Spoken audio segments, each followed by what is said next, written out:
Hey everybody, my name is Pilkey and welcome to Snacksizedswords. Today we're going to be working on this monk miniature. This is a WizKids mini, came pre-primed, and I've given it a zenithal highlight to start it out.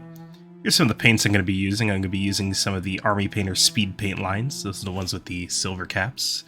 A metallic plate mail with the black cap, and a couple other tertiary colors to bring it together. I start by doing all the exposed metal parts of this robot-like Warforged with a metallic speed paint, making sure to get good saturated coverage with it. It's important with these speed paints that you shake them very well, which I did with this Nuclear Sunrise, but as you can maybe make out in the video, the pigments kind of remained separated in it.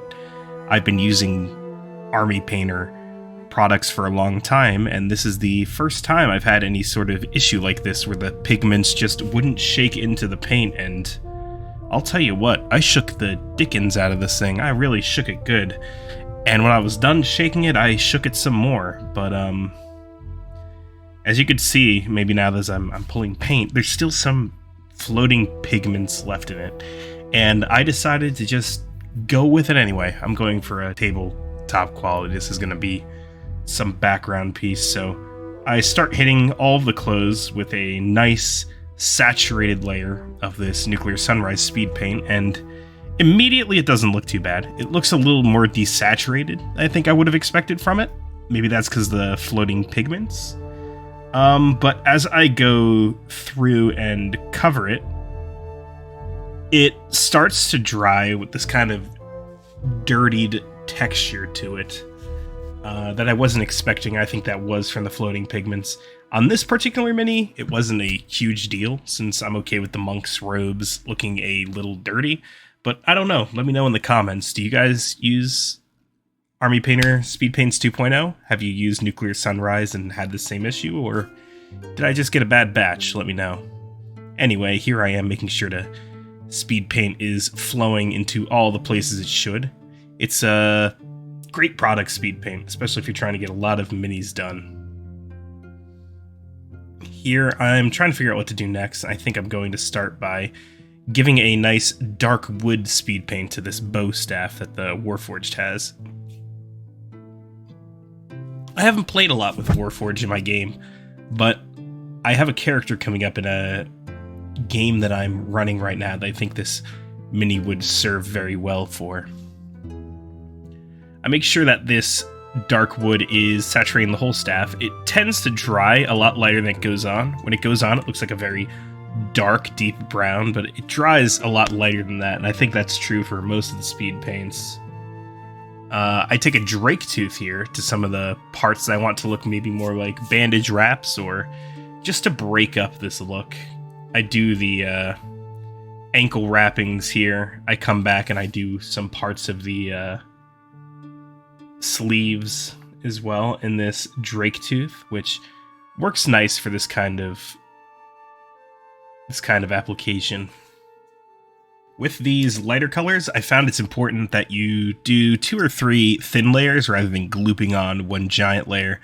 I was rushing here a little bit though, and it's not super visible from the video, but that speed paint layer that I put over it before I decided I wanted it to be this drake tooth color was not completely dry, and thusly ended up staining this layer a little bit, which, impatient on my part. I have a big mini backlog I'm trying to get through, and I just want them at tabletop quality, but I think at the end of this painting, it's pretty evident that when I looked at this mini, I wasn't super proud of it.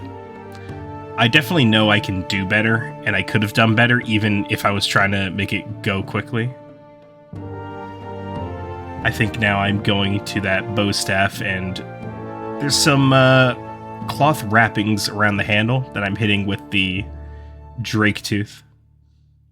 I'll come back to this drake tooth later. I don't believe I filmed it, but I came back with a very soft shade wash also from Army Painter. I think it was a soft tone to just dirty up those wrappings a little bit.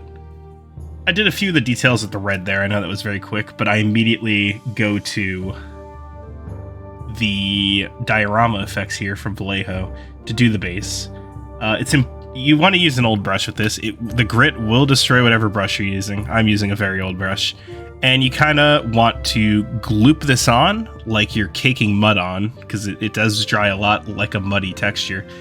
And you want to make sure to have total coverage, and it's okay to leave some parts gloopier than others. But once I spread it all on here with the brush, I like to come back and give it some random variation so that it looks a little bit more natural, like dirt, because if you just leave it with brush strokes on it, it will dry with brush strokes. You could do some other things here if you want to. You can add footprints using this sort of texture. Definitely doable.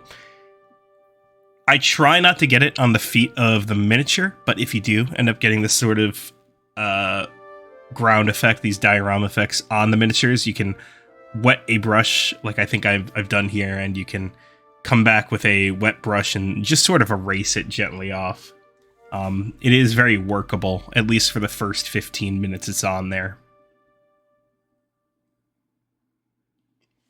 Next, it's on to the static grass.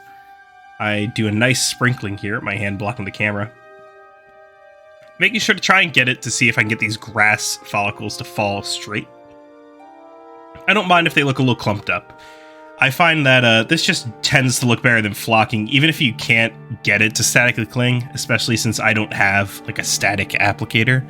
I think they're kind of expensive and maybe a little bit of a scam, especially if you're just using your static grass to base minis. You could get a very good product just by doing this. And I make sure to pick some off where the grass doesn't belong. Maybe it's stuck to some paint that hasn't quite dried yet around the legs. And as I pull that off, this is the final result. I'm not super crazy about it. I think I could have done better, but definitely tabletop quality, good enough for my D&D sessions. But let me know what you guys think. Have you had issues with the Nuclear Sunrise paint? Do you like the speed paint line? Do you not? Let me know. I've been Pilkey, and thank you for watching the first episode here for Snack Size Swords.